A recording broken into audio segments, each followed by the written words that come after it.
Om Swastiastu. Perkenalkan, nama saya Debagus Mesa Putrajaya, absen 22 kelas 12A1. Hari ini saya akan menjelaskan materi mengenai kombinatorik. Kombinatorik. Kombinatorik atau kombinatorika adalah cabang matematika yang membahas sifat-sifat dan cara menghitung struktur-struktur terhingga. Kombinatorika berkaitan erat dengan cabang-cabang matematika lain dan memiliki banyak penerapan di ilmu logika sampai biologi evolusioner sampai ilmu komputer. Ada 3 jenis kombinatorik. Yang pertama adalah aturan penjumlahan, yang kedua adalah aturan perkalian, yang ketiga adalah aturan pengisian tempat. Perbedaannya. Nah, perbedaannya adalah aturan penjumlahan dan perkalian adalah dua aturan pencacahan yang digunakan untuk menghitung banyaknya kemungkinan kejadian. Aturan penjumlahan digunakan untuk menghitung kemungkinan kejadian yang tidak terjadi secara bersamaan, sedangkan aturan perkalian digunakan untuk menghitung kemungkinan kejadian yang terjadi secara bersamaan. Aturan pengisian tempat. Aturan pengisian tempat kombinatorik dalam matematika adalah aturan untuk menghitung kemungkinan kombinasi bilangan dengan kaidah perkalian. Aturan ini juga disebut sebagai filling slot.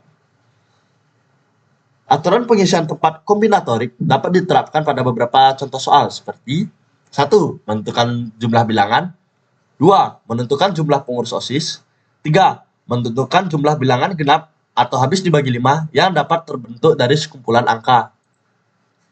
Nah, adapun penggunaan kombinatorika dalam kehidupan sehari-hari. Matematika kombinatorik banyak digunakan dalam kehidupan sehari-hari seperti menyusun jadwal, mengatur waktu agar kegiatan tidak bentrok, permainan teka-teki, menghitung peluang dalam kartu, sudoku, atau kubus Rubik. Yang ketiga, memilih makanan atau pakaian, menentukan kombinasi menu atau outfit.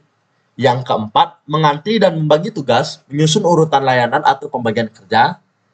Yang kelima, merencanakan perjalanan, menghitung kombinasi rute dan transportasi.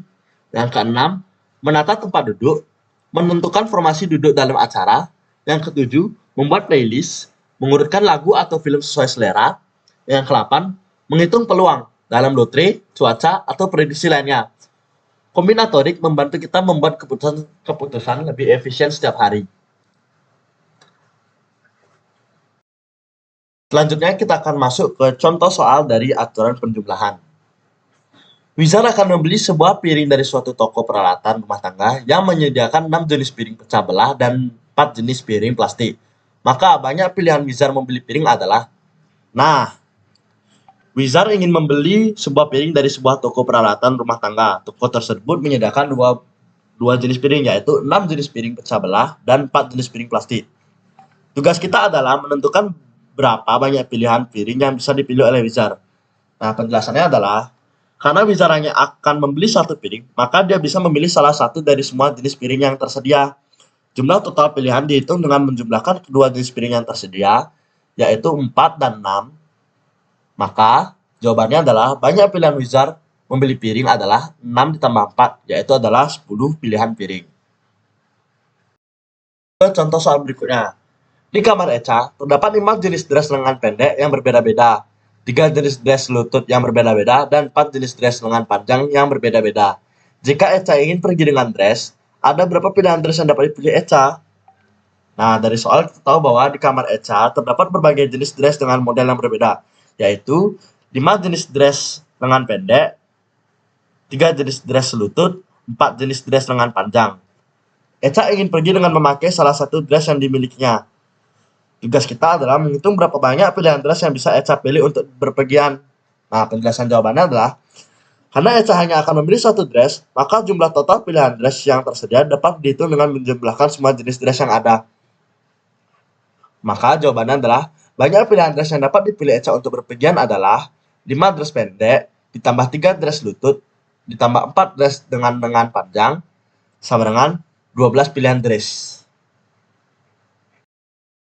Masuk ke contoh soal aturan perkalian.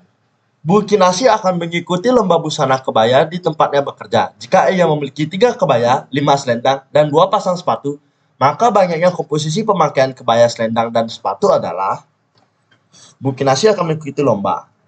Nah, Bu Kinasi memiliki beberapa pilihan untuk masing-masing item, yaitu ada 3 kebaya, 5 selendang, dan 2 pasang sepatu.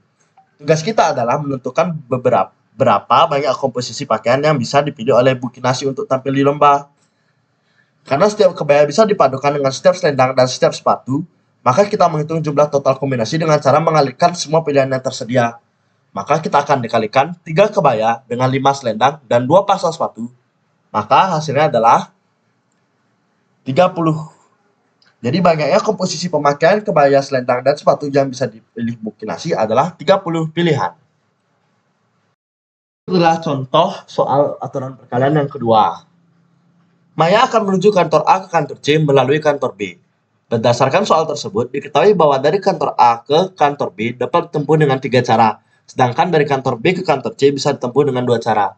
Oleh karena itu, banyak cara Maya menuju kantor C melalui kantor B, ada 6 cara yang didapatkan dari perhitungan 3 kali 2. Nah, berikut adalah penjelasannya. Dari kantor A ke kantor B, ada 3 cara untuk menuju ke sana. Dari kantor B ke kantor C, ada 2 cara untuk melanjutkan perjalanan. Tugas kita adalah menentukan berapa banyak cara yang bisa dilakukan Maya untuk pergi dari kantor A ke kantor C melalui kantor B. Nah, untuk mencapai kantor C, Maya harus memilih satu cara dari A ke B, lalu satu cara dari B ke C.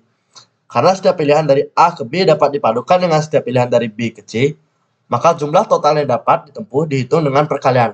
Maka, 3 dikali 2 cara sama dengan 6. Jadi banyak cara Maya menuju kantor C melalui kantor B adalah 6 cara. Contoh soal mengenai aturan isi tempat. Dari angka 1, 2, 3, 4, 5, dan 6, tentukan banyaknya bilangan yang dapat dibentuk jika A. Bilangan ratusan dengan angka boleh berulang. B. Bilangan genap bernilai ribuan dengan angka tidak boleh berulang. Nah, pada soal yang A, kita memiliki angka 1, 2, 3, 4, 5, dan 6 dan ingin membentuk bilangan ratusan dengan angka boleh berulang. Bilangan ratusan terdiri dari 3 digit. Setiap digit dapat diisi dengan salah satu dari 6 angka yang tersedia.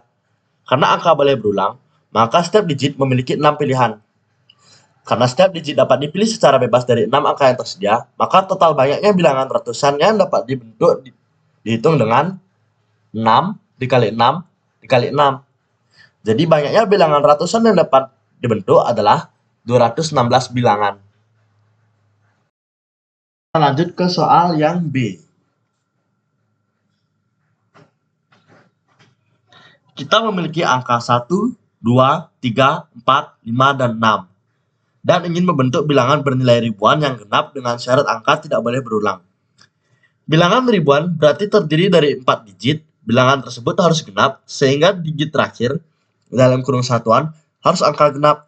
Angka tidak boleh berulang, artinya setelah memiliki satu angka, angka tersebut tidak bisa digunakan lagi di posisi lain. Langkah penyelesaiannya adalah menentukan digit terakhir, yaitu satuan, menjadi harus genap. Angka genap yang tersedia adalah 2, 4, 6. Jadi ada 3 pilihan untuk satuan. Menentukan digit pertama, yaitu ribuan, dan tidak boleh sama dengan satuan. Dari 6 angka yang tersedia, kita sudah menggunakan satu angka untuk satuan, sehingga tersisa 5 angka untuk ribuan. Menentukan digit kedua, ratusan, tidak boleh sama dengan yang sudah dipilih. Setelah memilih 2 angka sebelumnya, tersisa 4 angka untuk ratusan. Untuk menentukan digit ketiga, yaitu puluhan, yang tidak boleh sama dengan yang sudah dipilih. Setelah memilih 3 angka sebelumnya, tersisa 3 angka untuk puluhan, sehingga banyaknya bilangan yang dapat dibentuk adalah 3 dikali 5 dikali 4 dikali 3. Kesimpulannya adalah, banyaknya bilangan genap bernilai ribuan yang dapat dibentuk adalah 180 bilangan. Singkatnya adalah, aturan penjumlahan digunakan jika suatu tugas dapat dilakukan dengan beberapa cara yang tidak bersamaan. Jika ada M atau N cara, totalnya adalah M plus N. Untuk aturan perkalian digunakan jika suatu tugas terdiri dari beberapa langkah yang harus dilakukan berurutan. Jika langkah pertama M cara dan langkah kedua N cara, totalnya adalah M dikali N. Untuk aturan pengisian tempat digunakan saat menyusun objek dalam posisi tertentu. Jika setiap posisi memiliki pilihan yang berbeda, gunakan aturan perkalian. Sekian dari penjelasan saya. Mohon maaf jika ada penjelasan yang kurang dapat dimengerti. Sekiranya bisa dimaafkan. Sekian dari penjelasan saya ucap terima kasih.